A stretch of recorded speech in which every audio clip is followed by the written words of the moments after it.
بسم اللہ الرحمن الرحیم۔ السلام علیکم، میں ساجد حسین ہوں اور آپ میرا ویلاگ دیکھ رہے ہیں۔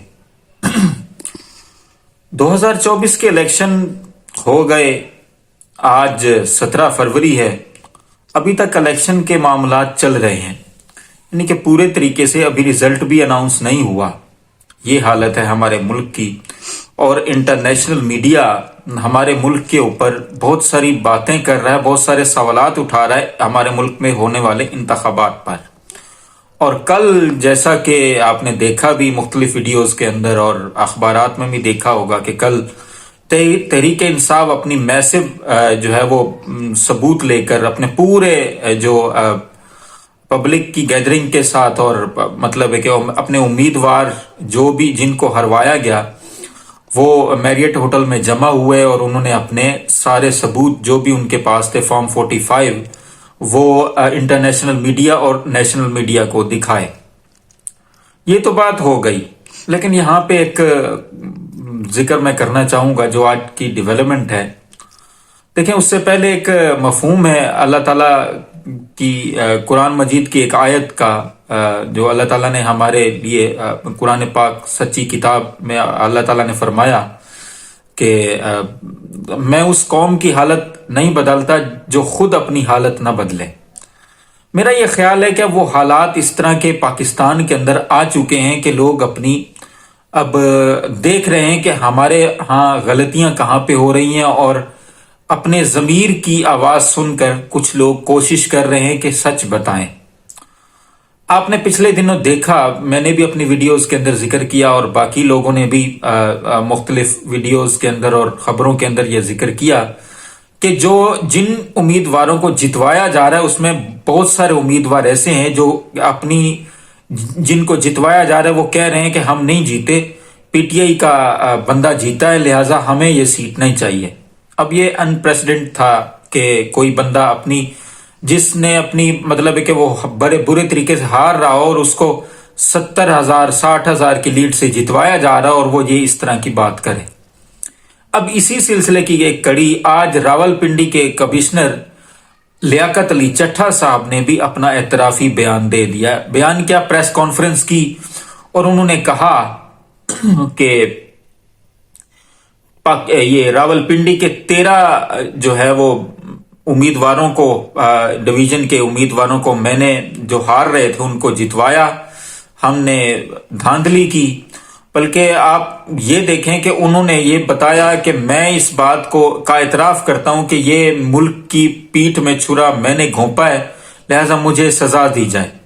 اور اسی طرح انہوں نے یہ بھی کہا کہ میرے ساتھ جو لوگ ملوث ہیں، مطلب چیف الیکشن کمشنر سکندر سلطان راجہ اور ہمارے پاکستان کے چیف جسٹس قاضی فائز عیسیٰ صاحب، یہ بھی ان میں پورے طریقے سے ملوث ہیں۔ اب میرے ساتھ جو لوگ ملوث ہیں ان کو سزا دی جائے۔ ان کو گرفتار بھی کر لیا گیا، اور اس میں بہت ساری باتیں انہوں نے یہ بھی کہا کہ میں نے آج فجر کی نماز کے بعد اپنی جان لینے کی کوشش کی، پھر میں نے سوچا کہ میں اپنے آپ کو اس طریقے سے حرام موت میں کیوں ڈالوں، میں سارا سچ اپنی قوم کو کیوں نہ بتاؤں۔ اور لہٰذا انہوں نے پریس کانفرنس کر کے راولپنڈی کے اندر ایک گراؤنڈ کے اندر انہوں نے پریس کانفرنس کی اور ساری باتیں عوام کے سامنے رکھ دیں۔ اور انہوں نے یہ بھی بتایا کہ جب میں نے اپنے متحد لوگوں کو دھاندلی کرنے کا حکم دیا رات کو 11 بجے کے بعد، تو وہ رو رہے تھے اور یہ کہہ رہے تھے کہ جن کا حق ہے ان کو حق دینے دیں، ہم سے یہ غلط کام نہ کروائیں، لہٰذا میں ان سے بھی معافی چاہتا ہوں۔ اور انہوں نے یہ بھی کہا کہ میں باقی بیوروکریٹس کو بھی کہتا ہوں کہ ان سیاست دانوں کے کہے پر نہ چلیں، ان سیاست دانوں کے لیے اپنے ضمیر پر داغ نہ لگائیں، غلط کام نہ کریں۔ اور انہوں نے ساتھ یہ بھی کہا کہ اس وقت جب میں بات کر رہا ہوں ابھی بھی ٹھپے لگائے جا رہے ہیں۔ اب دیکھیں ووٹ جتنا پڑا ہے پاکستان کے اندر اس بار، حالانکہ دھاندلی کا انتظام تو شروع سے کر دیا گیا تھا، انٹرنیٹ بند کر دیا گیا، موبائل سروس بند کر دی گئی، میسیجز کرنے میں 8300 پر لوگوں کو دشواری پیش آئی، بہت سارے ایسے کام کیے گئے جو ہونے نہیں چاہیے تھے۔ لیکن اس کے باوجود پاکستان کی عوام جوک در جوک نکلی اور جس کو چاہتے تھے اس کو مینڈیٹ دیا اور بڑی بھاری طریقے سے دیا. آج بھی اس کے لیے اس کے خلاف دھاندلی کی جا رہی ہے. دوسری طرف آپ دیکھیں الیکشن تو ہو گئے لیکن آپ یہ دیکھیں کہ نہ تو نون لیگ گورنمنٹ لینے کو تیار ہے نہ پیپلز پارٹی گورنمنٹ اکیلے لینے کو تیار ہے. خواجہ سعد رفیق صاحب مشورہ دے رہے ہیں کہ پیپلز پارٹی اور پی ٹی آئی گورنمنٹ بنا لیں. اور بھائی صاحب پی ٹی آئی کے لیے آپ گورنمنٹ بنانے کا مشورہ تو دے رہے ہیں, پہلے پھر ان کو اپنی سیٹس واپس کریں جو بھی آپ نے ان کی سیٹس ہتھیائی ہے دھاندلی کے تھرو. آپ کو انٹرنیشنل میڈیا بھی مینڈیٹ چور لکھ رہا ہے, تو پھر آپ پی ٹی آئی نے بھی یہ فیصلہ کیا ہے کہ ہم اپوزیشن میں بیٹھیں گے, ہم حکومت نہیں بنائیں گے. حکومت اس صورت میں بنائیں گے جب ہماری چوری کی ہوئی سیٹیں ہمیں واپس کی جائیں گی.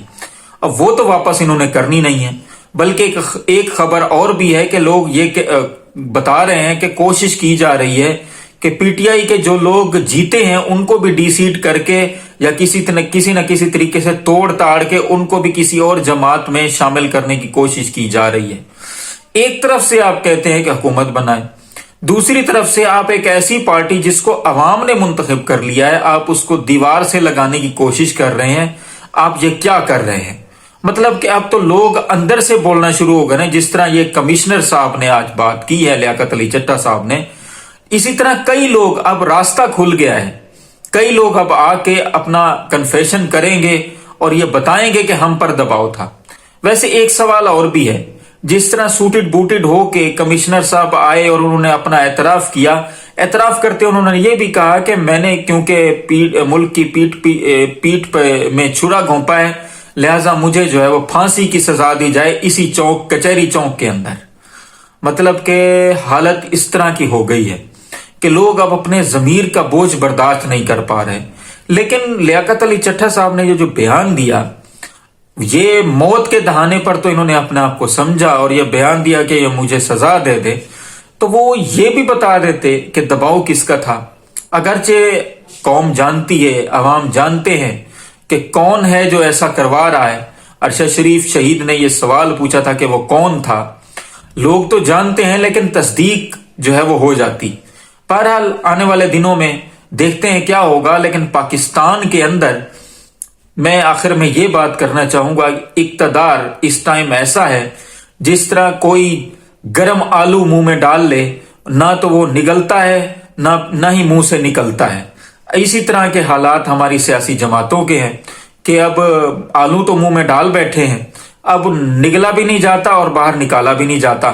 حالات ایسے ہیں کہ نون لیگ کو کہا جا رہا ہے کہ آپ حکومت بنائیں کیونکہ ان کے لیے دھاندلی بھی کی جا رہی ہے. 50 سے 60 سیٹیں ان کو دی جا چکی ہیں, بلکہ یہاں تک اس کمشنر صاحب نے بات کی کہ 70 ہزار کی لیڈ سے لوگ جیت رہے تھے اور ہم نے ان کو ہروایا ہے. حالت اس طرح کی ہے کہ اب لوگ جو ہے وہ آج پورے ملک میں احتجاج ہے پی ٹی آئی کا. سلمان اکرم راجہ جو پی ٹی آئی کے ایک زبردست طریقے سے جیتے ہوئے امیدوار ہیں, لیکن ان کو بھی ہروایا گیا, ان کو آج گرفتار بھی کر لیا گیا. بہرحال دیکھتے ہیں آگے کیا ہوتا ہے. یہ پاکستان کے حق میں تو ہو نہیں رہا. پاکستان کو تو پھر جنہوں نے یہ سب کروایا ہے وہ پاکستان کو کچھ نہیں سمجھ رہے, اپنے مفادات کو پاکستان کے اوپر مقدم رکھ رہے ہیں. اس کا رزلٹ تو پھر اچھا نہیں ہوگا. تمام دیکھنے سننے والوں کو اللہ آسانیاں دے اور آسانیاں تقسیم کرنے کی توفیق بھی دے. ان مشکل حالات میں اپنے اس ملک کے لیے بھی دعا کریں, اپنے فلسطینی بھائیوں کے لیے بھی دعا کریں کیونکہ ہم صرف دعا ہی کر سکتے ہیں. تمام اپنے آس پاس رشتہ داروں اور دوستوں کا بھی خیال رکھیں اور ہمارے اس چینل کا بھی خیال رکھیں. آپ کا بہت بہت شکریہ.